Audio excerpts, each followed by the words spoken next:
Okay, everybody, Stephen Key here, and today I have a very special guest once again, all the way from New York, Marc Portney, and he's quite the character. You guys are going to really love this guy because after speaking with him this week, holy cow, he gives you the real deal.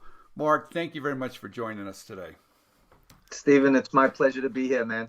All right, I want to start kind of not too far back, but a little bit. Okay. Because you're kind of a TV star too, right? I mean, you were the host of a channel, an invention channel called All American Makers. What was that like? I wouldn't go as far as saying star. Let's not get crazy. But we had a show on Discovery Science Channel called All American Makers. Venture capitalist Marc Portney. He's brought hundreds of products to market. I guarantee that you have at least one item in your house that I was responsible for. The second he's convinced of a product, he'll invest.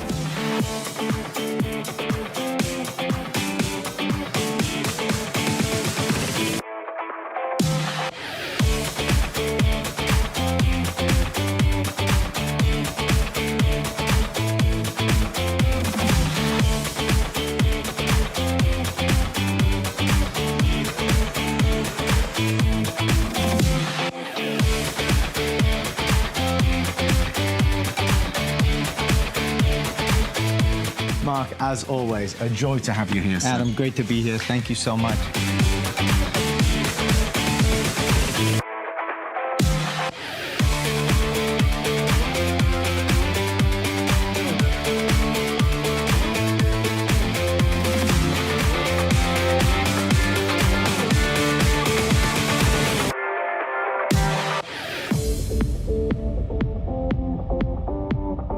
Let's take your invention and turn it into big business.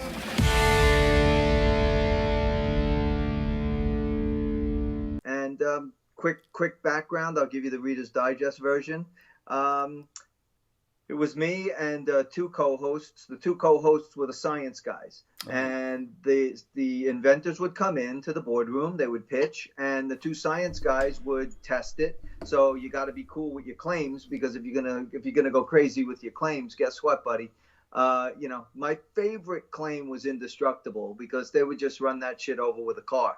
So, or a truck, I loved it. It was amazing. So they would go test, They would come back to the boardroom and they would tell me what's going on. And then I'd send somebody home. There were four inventors / entrepreneurs. And then we would test, and then we would do a focus group interview, but we would actually have focus group people come in, and I would be sitting with the inventor in the green room watching them on closed circuit television, which was great because, as you know, Stephen, inventors, one of the keynote speeches that I make says, "My mother thinks it's a great idea." So nobody ever told these guys that it could be a piece of shit, So, we watch together. They go crazy. Would you pay $19.99? And they would go, "I'd never pay." And the inventor goes wild, like, "Oh, of course it's $19." So they got a really good lesson in let's call it real life. From there, I sent somebody else home. Then we fixed some of the problems that we would have, and then at the end we would do the deal round, which is I can invest in either one of them. Both of them. So kind of a Shark Tank. It sounds a little bit like Shark Tank a little bit too. It's Shark Tank for nerds. Shark Tank for nerds. The difference is that we'll take a prototype. So you don't have to be, at Shark Tank, you get there and, if you don't have sales, they're really going to send you, send you on your way. So we would take a prototype. We would actually help the inventor. We would take them all the way to the promised land. And if it did, I'm a balanced guy. The inventor has to be a good person. I'm asshole adverse. So I don't really appreciate that. So it could be the greatest item in the world, but if the inventor's an asshole, I gotta go. So it's like a real good. Well, we're gonna talk a little bit about that in a minute. All right. I don't want to steal your thunder, but anyway, so that was the show, and then I would take some of the items from the show, and I became one of the all-star entrepreneurs on HSN. So I would take in front of 96 million people, I would take their invention. Oh, so that's how that segued into that. Oh, 100%. I didn't know that. Yes. Because we're going to put up on screen a couple episodes, or at least one episode of All American Makers, so you can see Mark and what he's doing. But also, it tied in to the Home Shopping Network. I didn't know that, and because I've seen you on there too, helping people, right, get on TV and how to pitch. This is the maker movement, where big ideas become big money. Investor Marc Portney and his team take ideas from the garage to the store shelves. I've brought Nomo here. Nomo eliminates odors. It's present in every toilet bowl with every use. My dream for Nomo actually is just delivering odor-free bathroom environments to homeowners and families around the world. How quickly does it kill odors? Literally in seconds. It's got an activated charcoal filter that works very quickly. The Nomo will be in this chamber, and we're gonna try to suck the smoke out of there. Our air quality meter here is reading 0, right now, because it's fairly clean air. I'm gonna drop it in the box where the smoke's gonna be. All right, the Nomo's running. Our air meter is reading 347. Whoa, That's look not at it. Wow. Look at that, it's scrubbing it clean. Wow, that meter was at 347. It's now at 18. There you go. See the smoke, most of it going through there. I like the way it looks, the sleek design, and it's not too bulky. So now that you've had a chance to kind of see Nomo a little bit, what do you think of it? I think it's a really good idea because I clean toilets for my job. I find there's always a lingering odor in the toilet. How much would you be willing to pay for a Nomo? No more than 100. 350. $350. The Nomo is priced at $99.99. Not bad. That's great. I would purchase it for my house. I'd take 5. Okay, Nomo, I know that we can blow this thing up together. I've got a great opportunity here with Nomo. I think you have a great item. This is a perfect demographic for an HSN, for a grommet, for a big box. So let's come to some agreement. We're gonna make a lot of money. Looking forward to it. It's amazing to see a maker solve a problem that sat unnoticed for years. I have a feeling that Nomo is going to be a household name no one will forget. Well, they were doing a lot of yelling about, oh, QVC, QVC, QVC. And at the time, QVC was separate than HSN. Okay. QVC ended up buying HSN. But I was like, well, I went to the CEO of HSN and I said, they're yelling QVC, QVC on television. So why don't I just yell out HSN, HSN? And they said, great idea.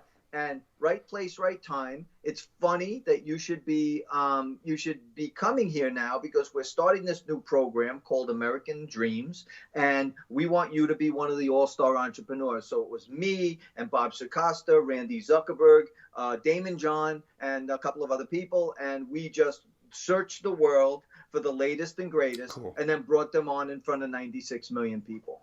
Wow. What a great opportunity if you're an inventor. That's why you're listening to InventRightTV. Okay, wait a minute.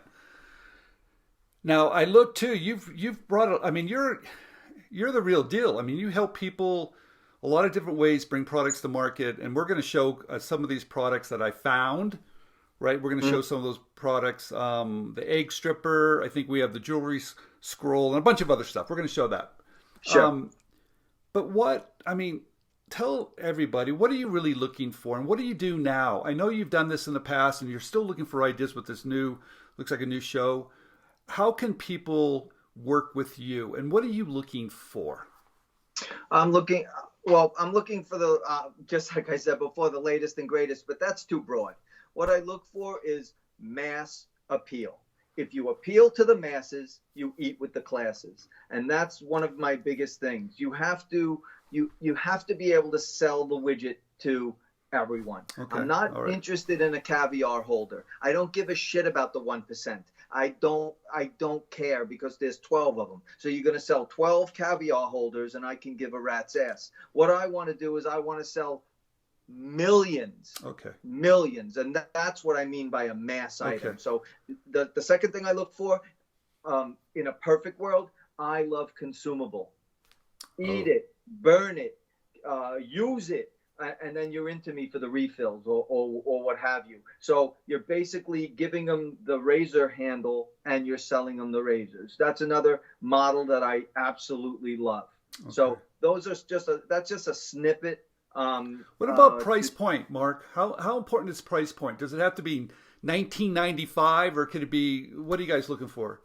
No, I mean, there has to be a value proposition, because somebody who works their ass off for their money day in and day out is not frivolous, and they're not just going to throw all kinds of money. Yes, the inventor thinks it's worth $400,000, and it could be a $9.99, it could be a $19.99, it could be a $59.99. It's fine as long as the value proposition is there. If you look at it, not your mom, not your brother-in-law. Don't bring it to Thanksgiving dinner. Nobody gives a shit. I'm talking about outside people looking at it and saying, yes, that's worth it. Okay. So sketch on a napkin, prototype, pre-production. What do you want to see from me? I mean, I've had many sketches on the napkin. It just, I like a prototype, if we're being completely straight up. It shows me that the inventor has a little bit of skin in the game. I don't want to be that asshole that you call up and say, oh, listen, I just thought of a helicopter, a pie pan that turns into a helicopter. I don't give a shit about that. I mean, show it to me. Make it. Working prototype. Let me take a peek at it. I'm not saying you have to have sales, because that's where I can come in. I'm not worried about that. I'm worried about it being realistic. A patent would be wonderful. Otherwise, I'll sign an NDA. I've got no trouble with it.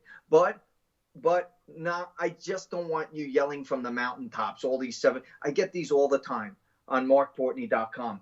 I've got 1,000 ideas. I just need 5 minutes of your time. 5 minutes of my time, 1,000 ideas. I tell them very simply, give me your best idea. Just give me your number one idea. We can probably do a couple of $1 million with one. We could take the other 999 and throw them in the dumpster. All right. So let's talk about the patent for just a minute, because everybody thinks you need a patent. Do you need a patent or not? Is it sell first, sell fast? Who cares about the patent? What's your opinion on that? Well, my opinion is some things you can't protect, so it's a race to market. So you want to make a Kleenex out of it, or a Q-tip, so that that's that. You know, I was involved in a product where all the ASOT guys knocked it off. They did, and listen, it's real. And they got tired of it after a while, and with them it goes straight up, straight down. So I just persevered, but we're actually the Kleenex of that brand of what we're doing. So we persevered, and now we're excelling. So if you have it, it's okay. But if you don't, that's okay too. No, yes. I mean, of course, I'm going to take the time and spend time with the inventor and explain to them what's going on. Right. I'm very frank. One of my downfalls is I spend time I look at every submission myself. Okay. Every one goes through my hands. And I will give an inventor as much time as they need. I've done stuff at the hardware show. I've stayed 2 hours after a talk. Literally, people lined up, and I literally wait and speak with every single person so that they can get a piece of me if they want it. Should someone go ahead and file a trademark if they got some clever name of their product? Do you care about that? That's up to them if they want to spend the money on it. I mean, if I look at it and I see it is going to be something monstrous, I will make a recommendation. Okay. But my main piece of advice is, if you're thinking of something, do a knockout search first. Just get a quick knockout, because chances are pretty good that if you thought of it, a lot of other people have thought of it. I don't want to be Debbie Downer or anything, but it's a big world out there. So before you start investing all this money, and before you start getting all involved up to your neck, it's a really good idea to do a quick knockout search and have an attorney that knows what they're doing. I've got great attorneys. Yeah, let's talk about the knockout search for just a minute. We talk a little bit about doing a Google image search, see if there's any similar products out there. Let's say there are, Mark. Let's say I've got this idea, but I've got a small improvement. I think it's much, much better. Is that going to be enough for you? Or do you want something that's completely new, no one's ever seen before? No, I mean, if it's a better mousetrap, I'll take a look at it, but it better be a better mousetrap. It just can't be like, oh, instead of it over here, we moved it over here. That's just now that's mental masturbation. I mean, that's not for me. Okay. How important is that wow factor? You look at it and go, hey, I want this. How important is that to you? Very important, because I'll tell you another piece of my business model is we do consumer shows. So we'll do camping shows, gun shows, RV shows. I have a product that we're behind. It's called Quick Survive. It's a waterproof fire starter. You need a wow to get those people. I call it yelling and selling. to get those people involved, to get those people to grab it out of there. You know, you do one little wow, and you can watch the crowd dipping into their pockets looking for some cash. And that's exactly what they do. So we do probably, I would say about 250 shows a year as a company. And we have items, we have dealers, we have all these people. It's great business opportunity. So anything with a wow, for me especially, really works, because it's almost like an in-person DRTV spot. Okay. Mark, a lot of inventors out there, they're just throwing stuff up against the wall to see it stick, and maybe they're not doing the homework enough to see if it's a good match. What can you tell us about about working with inventors, things that drive you a little nutty, or things that they can improve? How can they become professional in your eyes, an inventor? Well, first of all, I'm not their wall. Okay, so don't throw shit on me, because I'm not that guy. I see it all. I've seen it all.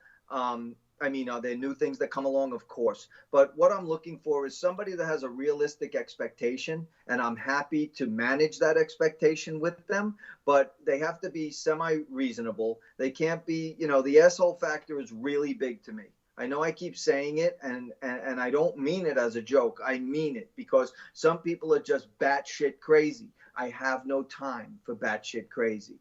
So I need. So if I ask for $100,000 up front, is that going to work? For what? For a top load.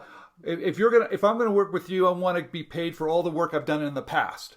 That drives me fucking bananas, right there. What you just said. Listen, man, I work my balls off every single day. Okay. Either I live by the sword and I die by the sword. I don't want to hear any bullshit about that. You work 6 years on it, and at $100,000 a year, you need to get the fuck out of here. Okay. That drives me wild. That's a hot button right there. You're in it to win it, and you're gonna live by the sword and you die by the sword. You eat what you kill. If you put in 6 years, what took you so goddamn long? You should have found somebody like a Stephen Key or a Marc Portney to get it done. You shouldn't be sitting on it for 6 years and then tell me, oh, I put in so much work and this. Listen, man, I don't want to hear it. That's not for me. Okay. Wow. Well, Mark, it sounds like you're the real deal. I mean, you don't mess around. I mean, you're telling people the truth of what they want to hear. How do you have time to do that with all these people that are knocking on your door? How do you find the time to look through all of it to find that needle in the haystack? Because I don't dwell on anything. Okay. An old guy once told me, take the emotion out of the decisions and you'll make good decisions. And I took that to heart. I didn't know what he was talking about. I was 19 years old. He was an old fart, and I was like, what are you talking about, Grandpa? But in the meantime, the guy was brilliant, because I take the emotion out. I'm a 4-year graduate of New York Military Academy. So as far as a no-nonsense stance, that's me. That's what I do. So what I do, and to answer your question directly, is I look at it, I ask a few more questions, and I know whether it's a hero or a zero. I just know. And I've made mistakes in the past. There's some guys that, can thumb at me and say, hey, you said no, you asshole. But that's okay. That's okay. I can't dance at every wedding. Okay. But at the same time, I mean, that's, So if I submit an idea to you, do you want me to write how I invented it, how I came up with it? I mean, is that the stuff the background you want? No, I don't care. Yes,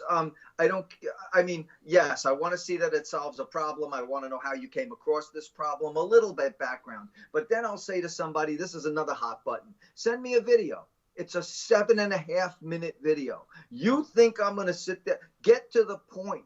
Okay. So there's a French fry dipper and it holds the ketchup and bullshit like that. And you go into, when I was 3 years old, I ate ketchup. I don't give a shit about that. I care about what problem does it solve? How did you get here? Okay. And how, what are your expectations? Let's do it. Okay. That's how I get through all of this. Okay. So last question, Mark, how do you structure the deals? How do you participate? Is it a royalty? Is it a 50-50? I mean, how do you structure the deals, and why do you structure them that way? You're going to think I'm sidestepping the question, but I swear to God, I'm not sidestepping it. Sometimes I'll invest sometimes I'll invest hard dollars. A lot of people come to me and they think they need money. They don't. They need marketing, they need packaging, they need all of the things. I'm vertical. I can do everything from that prototype all the way through to the store shelves. So I've got manufacturing, I've got packaging, design, the whole 9 yards. And I'll tell them, listen, I'll do it. I'll do this. I'll invest this because it would normally cost you 50 grand. I'll put it all in. But they think, you know, people watch a little too much television, Stephen. You know, they go, oh, I want 500,000 for 2% of my. Get the fuck out of here. What are you? You know what I mean? So, there's a lot of. They all need different stuff. Okay. So sometimes it's hard dollars. Sometimes I'll actually license it, the whole thing. I just did a brand new product. It's called Hooky. It threads your fish hook in like milliseconds for old guys like me with the glasses. So I license it from him, and then he's happy as a clam. But now the guy's really happy because I turned around to a major brand, Realtree, and I licensed the Realtree name, and I'm going to put it on his brand, and it's going to blow up, and this guy's going to get the royalties. You know, we're going to show that up on screen because I did look at that. It looks like a great product, easy to thread that fishing hook.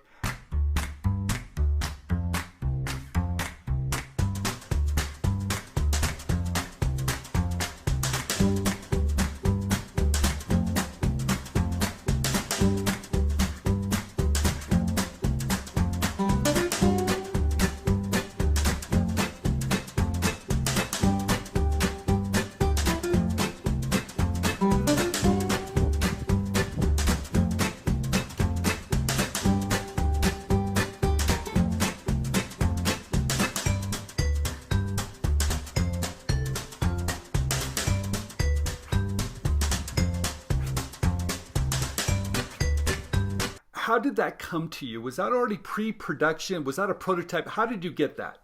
He came to me. He was making a few, and he was putting them in little acrylic boxes, and then he was bringing them to fishing shows, and he was selling them, one at a time. I said, hey, that's great. I loved them. I went to a pitch event, and this guy showed up to a pitch event that I made. It was an appearance, and I went to appearances, which I make all over the country, and people come and pitch me.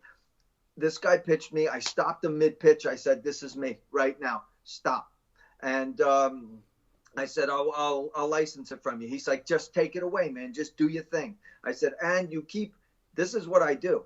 Keep selling your little fishing shows. Keep doing everything. I don't want to get in the way of your revenue. I don't want a piece of it, not a piece.